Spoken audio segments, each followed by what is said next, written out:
audio jungle.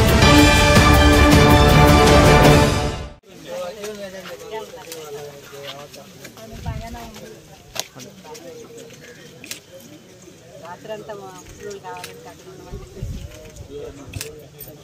Camp కూడా ఉంది. అక్కడ వంట చేసుకోవడానికి ఇబ్బంది ఉంది. అక్కడ భోజనం కూడా ఏర్పాటు చేస్తాం. నారాయణ గారు మట్టి మమ్మల్ని బాగానే పట్టించుకున్నారు.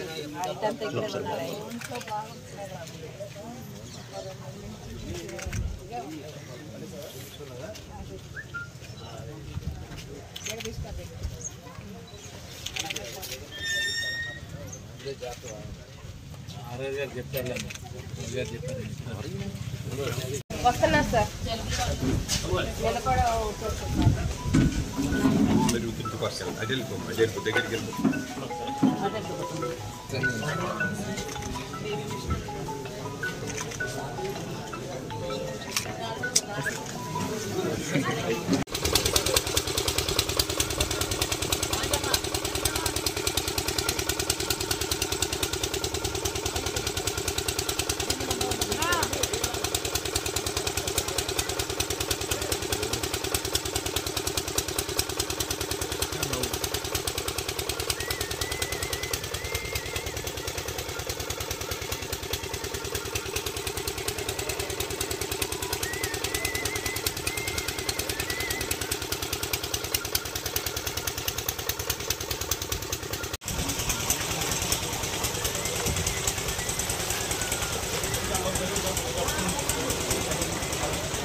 పద్దెనిమిది క్యాంపులు ఒక 300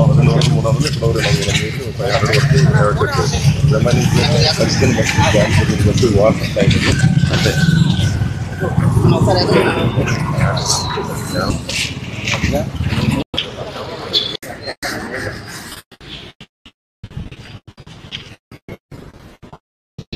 కొట్టలేదా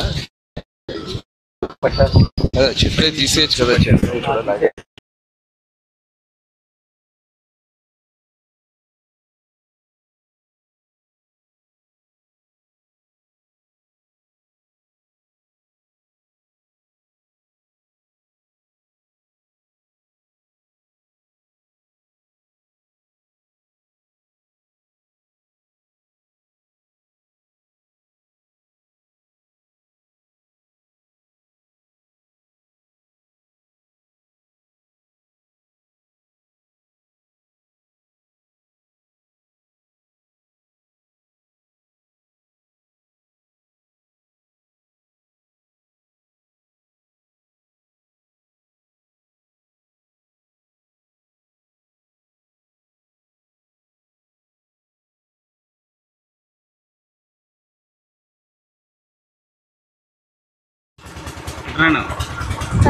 భోజనాలు వండుకుంటున్నారా? ఇళ్లలోనే వండుకుంటున్నారా? చూద్దాం, సీఎం గారితో మాట్లాడి ఏదన్నా బియ్యం ఏమైనా ఇస్తామో ఇప్పిద్దాం. వెళ్ళి అసలు వెనక్కి వచ్చేయండి అందరూ, కొద్దిగా వెనక్కి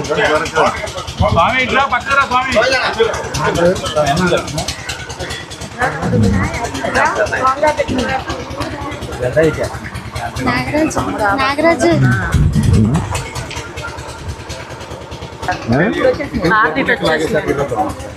వెళ్ళండి. ఇంకా చాలు, ఒక దగ్గర చాలు.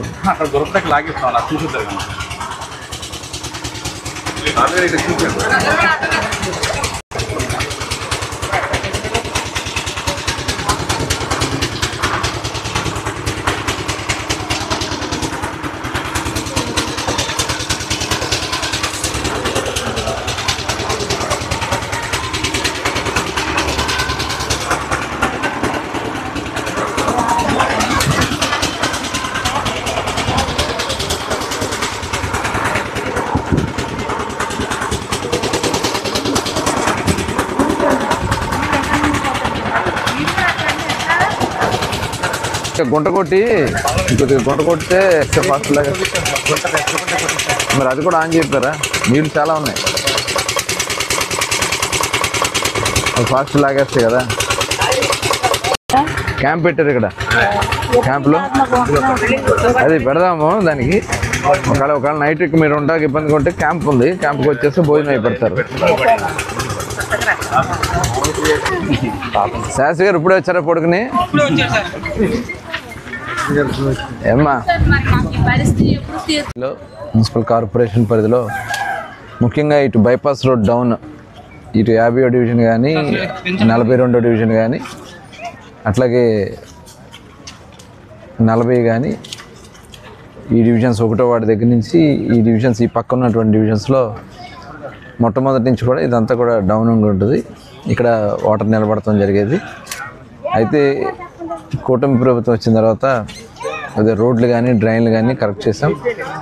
గతంలో 4-5 రోజులు నీళ్ళల్లోనే నానినటువంటి సందర్భం ఉంది. రావాలన్నా కూడా ఇబ్బంది ఉండేది. అయితే ఇప్పుడు ఇవన్నీ కూడా నీళ్ళు అయితే దాదాపు లాగేసి మొత్తం కూడా అక్కడక్కడ కింద ఉన్నటువంటి శివగంగ డ్రైన్ పక్కన ఉన్నటువంటి ఆ ప్రాంతంలో కొద్దిగా వాటర్ ఉంది, అవి కూడా మోటార్లు పెట్టి లాగేస్తున్నారు. మరి ఇంకా మరి ఏదైనా ఇబ్బంది వచ్చినా కూడా లేకుండా అన్నీ ఏర్పాటు చేస్తున్నాం. అదే కాకుండా వాళ్ళందరూ కూడా ఇక్కడ రిలీఫ్ క్యాంపు 50వ డివిజన్లో సుందరయ్య భవన్లో రిలీఫ్ క్యాంపు కూడా పెట్టడం జరిగింది. తుఫాన్ బిల్డింగ్లో అక్కడ మెడికల్ క్యాంప్ కానీ వాళ్ళకి కావాల్సినటువంటి ఫుడ్ కానీ అన్నీ కూడా ఏర్పాటు చేయడం కూడా జరుగుతుంది. మొత్తం ఈ ప్రాంతంలో దగ్గర దగ్గర 4 ప్రాంతాల్లో ఒక పక్క కొట్టుకొస్తున్నటువంటి తూటుకాడు లాగేయటం, అదేవిధంగా మోటార్లు పెట్టి పంపులు పెట్టి మున్సిపాలిటీ నుంచి తోడించడం, ఈ కార్యక్రమాలన్నీ కూడా జరుగుతున్నాయి. అలాగే శానిటేషన్ కూడా ఎప్పటికప్పుడు అప్రమత్తంగానే ఉన్నారు. ఎక్కడ ఏ ఇబ్బంది రాకుండా, ఎందుకంటే ఇంకా ఎక్కువగా వచ్చేదానికి అవకాశం కాబట్టి ఎక్కడ ఇబ్బంది రాకుండా కూడా అన్ని ఏర్పాట్లు చేయడం జరుగుతుంది.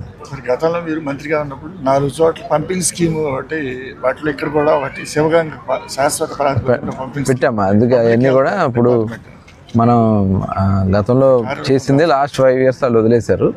ఇప్పుడు దాని నిమిత్తమే మొన్న ఏదైతే గ్యాప్స్ ఉన్నాయో అవన్నీ కూడా అడిగాము. మొన్న షిల్ట్ తీయటం కానీ అలాగే ఆక్రమణలన్నీ కూడా తీసేయటం వల్ల ఇప్పుడైతే టౌన్లో వాటర్ ఎంత వర్షం పడినా కూడా మ్యాక్సిమం లాగేస్తున్నాయి. భవిష్యత్తులో ఇంకెంత ఇబ్బంది రాకుండా ఉండడం కోసం ఇప్పుడు ఒక 13 కోట్ల రూపాయలు లింక్స్ కలపడానికి ఏర్పాటు చేసాం. అది కాకుండా మరొక 60 కోట్ల రూపాయలు ఇంటర్నల్ డ్రైన్స్ అన్నిటిని కూడా కరెక్ట్ చేసి 2 అడుగుల లోపు ఉన్నటువంటి డ్రైన్లన్నీ కూడా 100% కంప్లీట్ చేస్తాం. దాని నిమిత్తం ఒక 60 కోట్ల రూపాయలు వచ్చింది. దాంతోపాటు పబ్లిక్ హెల్త్ నుంచి కూడా ఈ పంపింగ్ స్కీమ్ పెడితే అసలు మచిలీపట్నానికి శాశ్వతంగా మురుగునీటి సమస్య లేకుండా చేయడం జరుగుతుంది. అదే ఇప్పుడు గౌరవ ముఖ్యమంత్రి గారు అన్నీ కూడా పరిశీలన చేస్తూ ఉన్నారు. ప్లస్ రిలీఫ్ క్యాంప్స్ కూడా ఇప్పుడు దగ్గర దగ్గర బందర్ మండలంలో బందర్ నియోజకవర్గం కాన్స్టిట్యున్సీలో వచ్చేటప్పటికి 18 క్యాంప్స్ని ఏర్పాటు చేశారు. ఇటు నార్త్లో ఒక 7, సౌత్లో ఒక 11 దాకా ఏర్పాటు చేశారు. 18 రిలీఫ్ క్యాంప్స్ ఉన్నాయి. అక్కడే వాళ్ళందరికీ ఫుడ్ కానీ మెడికల్ అసిస్టెన్స్ కానీ అన్నీ కూడా ఇవ్వడం కూడా జరుగుతుంది. ఈ రిలీఫ్ క్యాంప్స్కి ఇంకా అదనంగా కావాలన్నా కూడా ఏర్పాటు చేయడానికి ప్రభుత్వం ఇప్పుడైతే అన్ని ఏర్పాట్లు కూడా చేస్తున్నాం. అట్లాగే అందరూ కూడా పోలీస్, రెవెన్యూ, అందరూ కూడా మున్సిపల్ కార్పొరేషన్ నుంచి కూడా అందరూ కూడా అప్రమత్తంగా ఉంటూ శానిటేషన్ సమస్య రాకుండా అంటే ముందు వాళ్ళకి ఫుడ్ అనేది ఇబ్బంది రాకుండా చేయడం జరుగుతుంది. పరిస్థితులు బట్టి చూసిన తర్వాత అవసరమైతే అదనంగా ఇంకేదైనా ఇవ్వడానికి కూడా గౌరవ ముఖ్యమంత్రి గారు అనౌన్స్ చేయడం జరుగుతుంది.